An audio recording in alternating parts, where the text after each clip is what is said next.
ሰላም ጤና ይስጥልን። በመላው ዓለም የምትገኙ ክቡራትና ክቡራን የጣና ቴሌቪዥን ቤተሰቦች እንደምንጓላችሁ አክብሮታዊ ሰላምታችን በያላችሁበት የምድር ዳርቻ ሁሉ ከጣና ቴሌቪዥን ዜና ክፍል ይድረሳችሁ እያልን የመጋቢት 17 ቀን 2018 ዓ.ም የጣና ቴሌቪዥን የሰዓቱን ዜናዎች ይዘንላችሁ ቀርበናል። በቅድሚያም አርዕስቶቹን አስቀድመን እናስደምጣችኋለን። ከ3 ዓመት በፊት ልዩ ኃይሉን ያፈረሰው ብአዴን ዘንድሮ ደግሞ አድማ ብተናውን ሊያፈርስ መሆኑን ወታደራዊ ምንጮች ተናግረዋል። በዚህ ጉዳይ የተሰናዳውን ልዩ መረጃ በዜናችን የምናስደምጣችሁ ቀዳሚ ዜናችን ነው። ተሰሙታላችሁ። የአማራ ሕዝብ የሉና ትግል ከስኬታማ ወታደራዊ ድሉ በተጓዳኝ ሊሻገራቸው የሚገባቸው ወሳኝ ምዕራፎች አሉ ሲሉ የሚናገሩት የፖለቲካ ተንታኞች በተለይም የአማራን ሕዝብ የሉና ትግል ዓለም አቀፉ ማህበረሰብ በተሳሳተ መንገድ እንዳይረዳው ከፋኖ መሪዎች የሚጠበቅ ወሳኝ ምዕራፍ መኖሩን ይናገራሉ። ይህ ወሳኝ ምዕራፍ ምንድነው? በዚህ ጉዳይ ሊሰማ የሚገባው መረጃ ተሰናድቷል፣ ይቀርብላችኋል። የብአዴኑ ቁጥር አንድ ሰው የሚባሉትና የብልጽግናው ምክትል ሊቀመንበር ንግግራቸው የራሳቸውን ፓርቲ አሳፍሯል። የእሳቸው ነገር ሞኝ ባያፍር የሞኝ ዘመድ ያፍር ሆኖብናል የሚሉት አንድ የብልጽግናው ሹም በእሳቸው ንግግር የተነሳ ሁላችንም ተሸማቀናል ብለዋል። ለመሆኑ አቶ ተመስገን ጥሩነህ ምን ተናገሩ? የአቶ ተመስገን ጥሩነህና የአቶ ጋሻው መርሻ ንግግሮች ምንድናቸው? ዜናችን ያስደምጣችኋል። ህወሓት አምርሯል። አማራን ሁለንተናዊ ቀውስ ላይ መጣልና የተራዘመ የቤት ስራ መስጠት የሚለውን ፕሮጀክቱን እየተገበረው ይገኛል። በብአዴን በኦህዴድ ብልጽግናና በሌሎች ኃይሎች ትብብር የሰሜን ወሎ ዞን ራያን ለማጣን የተቆጣጠረው ህወሓት ከአማራ ጋር ለማደርገው ጦርነት የአማራ ህዝብ የከተማ መሬት ተሽጦ ገንዘብ ይሰጠኝ ብሏል። በዚህ ጉዳይ የተሰናዳ ልዩ መረጃ ይዘናል፣ ይደመጣል። የብልጽግናው መከላከያ አባላት ጨምሮ 320 ፍልሰተኞችን ጭኖ ሲጓዝ የነበረ ጀልባ ተገልብጦ ከ50 በላይ ኢትዮጵያውያን ሞተው ተገኝተዋል። በዚህ ዙሪያ የተሰናዳውን ልዩ መረጃ እናቀርብላችኋለን። ሰዓቱ ሲደርስ ይደመጣል። የተወደዳችሁና የተከበራችሁ የጣና ቴሌቪዥን አድማጭ ተመልካቾቻችን እነዚህንና ሌሎች የግንባርና የትንታኔ ዘገባዎችን ይዘናል። እስከ ዜናዎቻችን ፍጻሜ ድረስ አብራችሁን እንድትቆዩ እየጋበዝን ወደ ዝርዝር ዜናዎቹ እናልፋለን።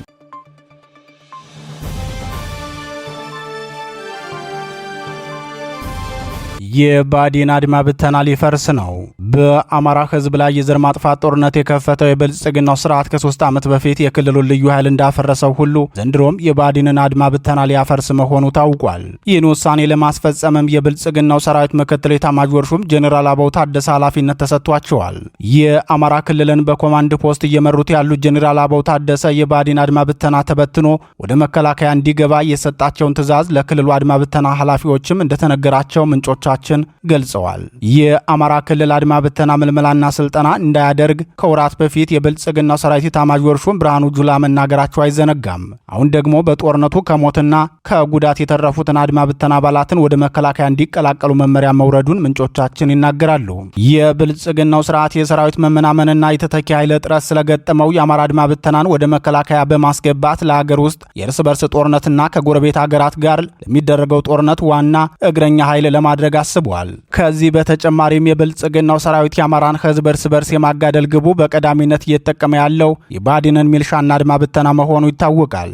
ይህን የብልጽግናውን ክፉ ዕቅድ ለማክሸፍ አማራ እርስ በርሱ እንዳይገዳደል አድማ ብተናና ሚልሻ ወደ ቀልባችሁ ተመለሱ የሚል የአገር ወዳድ አስተያየት ተደጋጋሚ ተማጽኖ ሲያቀርቡ መቆየታቸው ይታወሳል። በዚህ የተነሳም ቁጥራቸው ቀላል የማይባሉ የአድማ ብተና አባላት ፋኖን እየተቀላቀሉ መሆናቸው ብልጽግናው ለዚህ ውሳኔ እንዲደርስ እንዳስገደደው የጣና ቴሌቪዥን ወታደራዊ ምንጮች ገልጸዋል። የአማራ ክልል ውሳኔውን መቼ እንደሚያስፈጽም ብቻ ነው የቀረው እንጂ አድማ ብተናው መበተኑ አይቀሬ ነው የሚሉት የጣና ቴሌቪዥን ወታደራዊ ምንጮች የክልሉ መንግስት በቀጣይ ዋና የጸጥታ መዋቅሩ መሰረት እንዲሆን ሚልሻው ላይ ልዩ ትኩረት እንዲያደርግ ነው ትዕዛዝ የተሰጠው ብለዋል።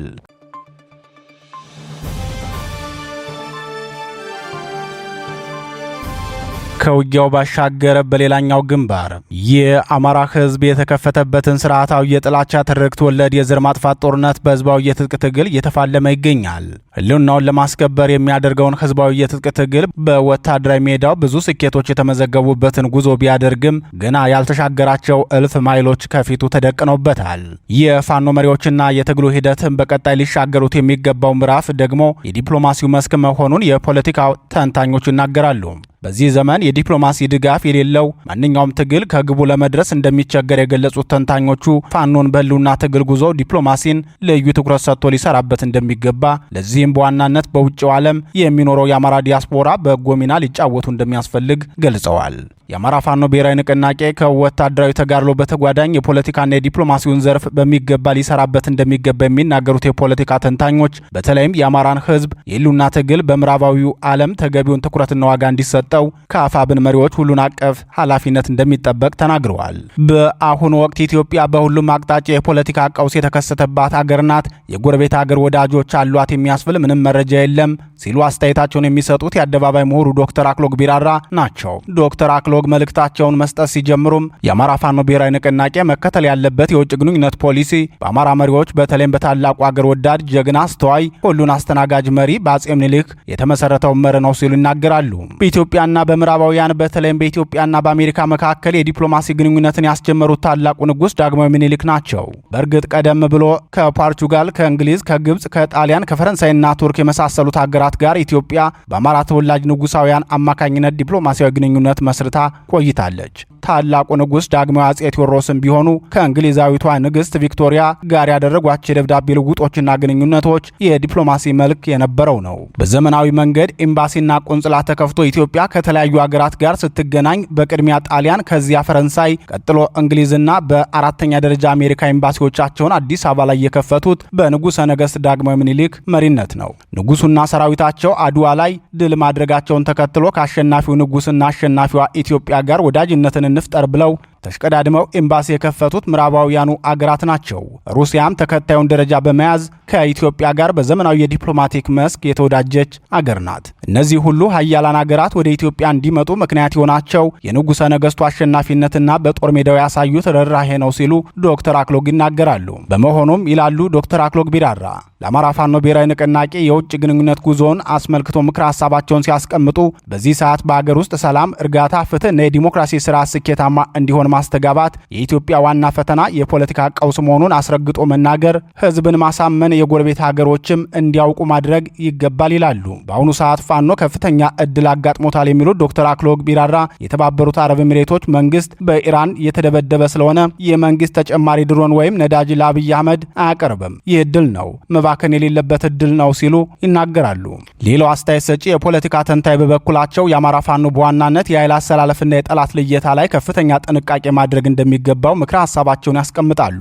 ወደድንም ጠላንም ዓለም የምትመራው በአንድ ፖሊሲ ነው የሚሉት የፖለቲካ ተንታኙ የሀገራት መንግስቶች ዙፋናቸው ረጋላቸው ተናወጠባቸውም በቅድሚያ የምዕራቡን ቡራኬ ማግኘት አለባቸው። የምዕራቡ ስርዓት ደግሞ የማይደራደርባቸው ቀይ መስመሮች ብሎ ያስቀመጣቸው የዲሞክራሲ እሴቶች እንዲከበሩለት ይፈልጋል። እነዚህን የዲሞክራሲ እሴቶች ማክበር ከፋኖ ይጠበቃል በማለት ተናግረዋል። ተንታኙ አክለውም ሽብርተኛ ተብሎ ከተፈረጀ በሽብርተኝነት እንዲፈረጅ ግፊት ከሚበዛበትና በጦር ወንጀል ከሚከሰስ መንግስትም ሆነ ሌላ አማጺ ቡድን ጋር ግንኙነት ማድረግ ለፋኖ ከባድ የዲፕሎማሲ ኪሳራ ያደርስበታል።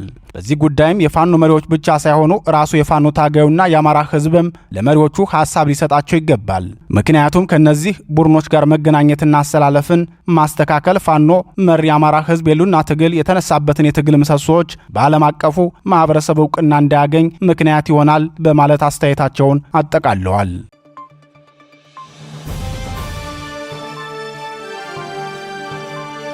ብአዴን ያፈረበት የምክትል ጠቅላይ ሚኒስትሩ ንግግር።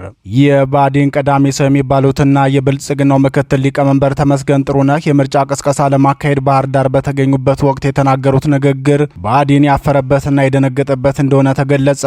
ምክትል ጠቅላይ ሚኒስትሩና የብልጽግናው ምክትል ሊቀመንበር አቶ ተመስገን ጥሩነህ በባህር ዳር ቆይታቸው የአማራ ክልል አስተማማኝ ሰላምና መረጋጋት እያሰፈነ ነው ሲሉ ተናግረው ነበር። ሆኖም ይህ የአቶ ተመስገን ጥሩነህ ንግግር መሬት ላይ ካለው እውነታ ተቃራኒ መሆኑን በመገንዘብ ንግግራቸውና ዜናው ከባዕድ ሚዲያዎች እንዲወርድ ተደርጓል። አቶ ተመስገን ጥሩነህ ከዚህ በፊት በአማራ ክልል ምስራቅ ጎጃም ዞን ምርጫ ሲወዳደሩ መቆየታቸው የሚታወቅ ሲሆን በዚህ ዓመት ይካሄዳል ተብሎ በሚጠበቀው ምርጫ ግን የምርጫ መወዳደሪያ ክልላቸውን ወደ ባህር ዳር አዛውረዋል። አቶ ተመስገንን ጨምሮ አቶ አገኘው ተሻገርና የአማራ ክልል ርዕሰ መስተዳደርም የምርጫ መወዳደሪያቸውን ባህር ዳር እንዲሆን የተደረገው የቀድሞ መወዳደሪያ ወረዳዎቻቸው በፋኖ ቁጥጥር ስር በመሆናቸው ነው። አቶ ተመስገን ጥሩነህ የአማራ ክልል ከብልጽ ከብልጽግናው ቁጥጥር ውጭ እየሆነ መምጣቱን ማመን ባይፈልጉም እሳቸውን ጨምሮ ከፍተኛ እጀባ የሚሰጣቸው የስርዓቱ ቁልፍ ሰዎች ወደ ወረዳዎችና የዞን ከተሞች መሄድ አይችሉም።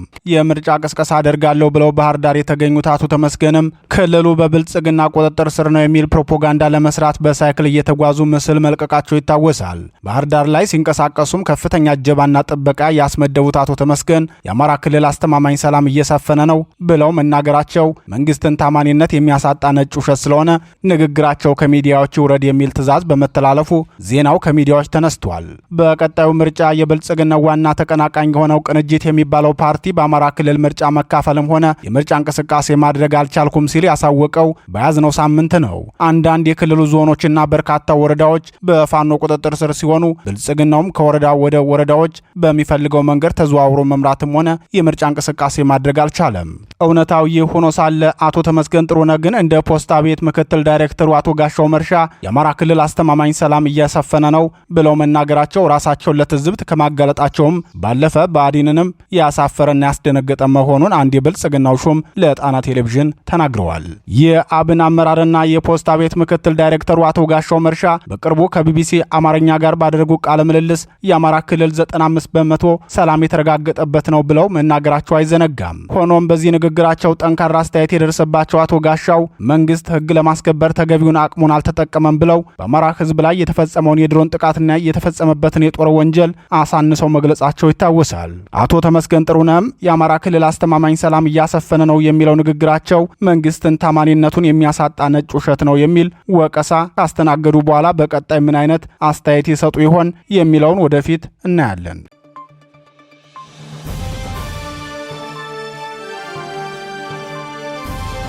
መሬት ሽጣችሁ አምጡ። ህወሓት በትግራይ ክልል ከፍተኛ ወታደራዊ ዝግጅት እያደረገ የሚገኘው ህወሓት ዘመቻ መከት ብሎ በማወጅ የጀመረው የሎጂስቲክስና የሀብት ማሰባሰብ ስራ በአማራ ክልል ሰሜን ወሎ ዞን ራያ አላማጣ የከተማ መሬት ወደ መሸጥ መሸጋገሩን የአላማጣ ከተማ ነዋሪዎች ለጣና ቴሌቪዥን ገለጹ። ከዚህ በፊት በህወሓት ታጣቂዎች አስገዳጅነት ሁሉም የከተማዋ ነዋሪዎች ወታደራዊ ድጋፍ እንዲያደርጉ በነዋሪዎቹ የተገለጸ ሲሆን አሁንም ስንቅ የማሰባሰብ ስራ እንደገና በሁለተኛ ዙር እንዲሰራ በህወሓት ወታደራዊ አዛዦች መመሪያ መውረዱ ተሰምቷል። ከዚህ ጋር በተያያዘ ጥቆማቸው ለጣና ቴሌቪዥን የሰጡ የአላማጣ ከተማ ነዋሪዎች በከተማው መሬት እየተሸጠ ለታጣቂ ቡድኑ ገቢ እንዲሆን እየተደረገ ነው ብለዋል። ከዚህ በፊት ወጣቶች በማህበር ተደራጅተው እየጠበቁ የሚገኙት የቤት መስሪያ ቦታ ጭምር በህገወጥ መንገድ እየተሸጠ እንደሚገኝ የገለጹት ምንጮቻችን ሌሎች የሊዝ ጨረታዎች ያላለቀና በከተማዋ በሶስት ስፍራዎች የሚገኙ ከ3000 በላይ ካሬ የሚሸፍኑ የቤት መስሪያ ቦታዎች ተሽጠው ለህወሓት ታጣቂ ቡድን ሀብት አሰባሳቢ ኮሚቴ ገቢ ማደረጋቸው ተገልጿል። ህወሓት ከትግራይ ክልል አምጥቶ ባላማጣ ከተማ የመደባቸው ተሿሚዎች በከተማው የተለያዩ ክፍሎች ገንዘብ እየሰበሰበ ለታጣቂው እንዲሰጥ ትዕዛዝ መስጠታቸው የተገለጸ ሲሆን በዚህም የቤተ ክርስቲያንን ሙዳየ ምጽዋት ጭምር ለዘመቻ መከት በሚል እየተቀበሉ መሆናቸው ተረጋግጧል። ካላማጣና ሌሎች ከተሞች በተጨማሪ የህወሓት ታጣቂ ቡድን በበላይነት የሚመራው ግብረ ኃይል ተቋቁሞ በቀጠናው የሚገኙ የተለያዩ ወረዳዎች እየተንቀሳቀሰ ከአርሶ አደሩ የሚገኙ ንብረቶችን በአይነትና በጥሬ ገንዘብ እየሰበሰበ ነው ተብሏል። በሌላ መረጃ በዚሁ በራያ አላማጣ አማ የሚል ሰሌዳ የለጠፉ ባጃጆችና ሌሎች ተሽከርካሪዎች ሙሉ በሙሉ ሰሌዳቸውን እንዲፈቱ መደረጋቸው ተሰምተዋል። የሰሌዳ ኮዳችንን አንፈታም ያሉ ባለንብረቶችና አሽከርካሪዎች ከፈለጋችሁ ወደ አገራችሁ አማራ ሂዳችሁ ቆቦ ግቡ የሚል ትዕዛዝ በህወሓት የአካባቢው ታጣቂዎች ተሰጥቷቸዋል። በዚህ መልኩ መመሪያና ትዕዛዝ መሰጠቱን የገለጹት ምንጮቻችን በታጣቂው የተወሰዱ መለስተኛ ተሽከርካሪዎች ስለመኖራቸውም ተረጋግጧል። አሁን ላይ ባላማጣ ከተማ አማ የሚል ሰሌዳ የያዙ ባጃጆች እንዳያሽከረከሩ ሙሉ በሙሉ ተከልክለዋል ተብሏል። ይህንን ተከትሎ ላለፉት 5 ዓመታት በሰሜን ወሎ አስተዳደር ስር ሆና የቆየችው እንዲሁም ደግሞ አጠቃላይ የከተማ አገልግሎት ደሞዝና የመንግስት አስተዳደሯ በአማራ ክልል ስር የነበረው ራያ አላማጣ በአሁኑ ሰዓት ሙሉ በሙሉ በህወሓት እጅ መግባቷ ይታወቃል። ከቀናት በፊት ወደ ራያ አላማጣ በማቅናት በትግራይ ክልል አከራካሪ የሚባል መሬት የለም ሲሉ የተናገሩት ጄኔራል ታደሰ ወረደ ሌሎች አማራ ክልል ይዞታዎችን ለመውረር የሚያስችላቸውን አቅም ለመፍጠር በክልሉ ከጀመሩት የሀብት ማሰባሰብ ስራ በተጨማሪ ጊዜያዊ መስተዳደር አድርገው የሾሟቸው የብልጽግናው ሊቀመንበር በጀት እየጠየቁ ይገኛሉ።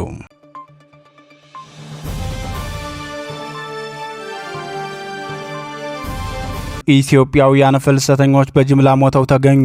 የብልጽግናው ስርዓት በአገር ውስጥ የከፈተውን የእርስ በርስ ጦርነት ተከትሎ የሰላምና የኢኮኖሚ ችግር ለማለፍ በርካታ ኢትዮጵያውያን ስደትን ምርጫቸው ቢያደርጉም በተለያየ አጋጣሚ ከፍተኛ የህይወት ዋጋ እየከፈሉ ነው።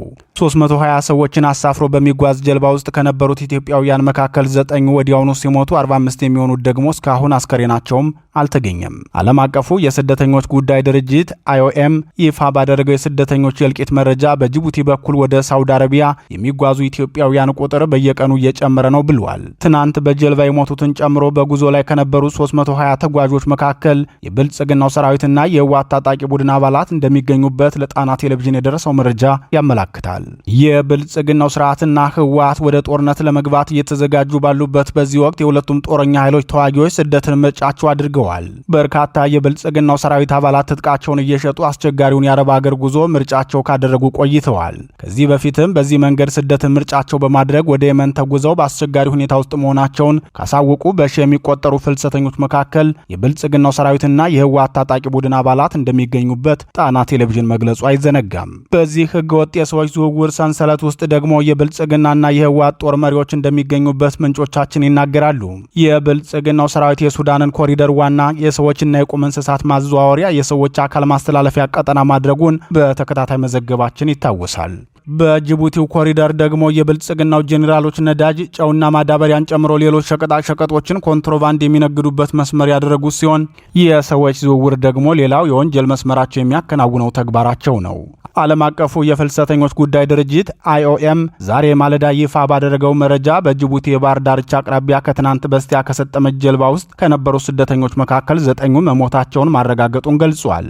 ድርጅቱ መረጃውን ሲቀጥልም ሌሎች 45 ስደተኞች ደግሞ በሕይወት መኖራቸው ወይም መሞታቸው እንደማይታወቁ ተናግሯል። አደጋው የደረሰው ከትናንት በስቲያ መጋቢት 15 ቀን 2018 ዓ.ም ሌሊት ጅቡቲ ከምትገኘው ኦቦክ ከተባለችው ትንሽ ከተማ በስተሰሜን በኩል በሚገኝ ባህር ዳርቻ መሆኑን የገለጸው ዓለም አቀፉ የፍልሰተኞች ጉዳይ ድርጅት ጀልባዋ 320 ሰዎችን አሳፍራ ነበር።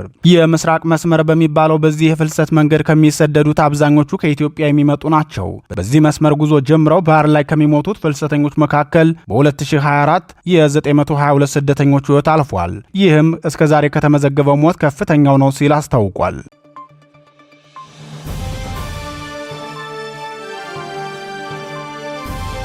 ክቡራትና ክቡራን የጣና ቴሌቪዥን ደጋፊዎች የአማራ ሕዝብን ትግል ማዕከል በማድረግ ውግንናውን ለአማራ ሕዝብ ማዕከላዊ ኮዝ ዘላቂ ጥቅምና የተቆጠሩ ጥያቄዎች ያደረገው ጣና ቴሌቪዥን ትግሉ የገጠመውን የስትራቴጂክ አመራር ክፍተት እንዲሞላ ህዝባዊ መሰረቱን አስጠብቆ እንዲቀጥል በማድረግና ሚዛናዊ የመረጃ ተደራሽነትን በጥራት በፍጥነትና በታማኝነት እያቀረበ የሚገኘውን የጣና ቴሌቪዥንን ለመደገፍ በርካቶች በምን እንደግፍ የሚል ጥያቄ ስታቀርቡልን መቆየታችሁ ይታወቃል። በመሆኑም በዜል +1 46 9866 54 44 በካሻፕ ጣና ቲቪ 2024 በፔይፓል ጣና ቴሌቪዥን 2024@gmail.com እንዲሁም በዶኔት ቦክሱ በኩል መደገፍ የምትችሉ መሆኑን ለማሳወቅ እንወዳለን።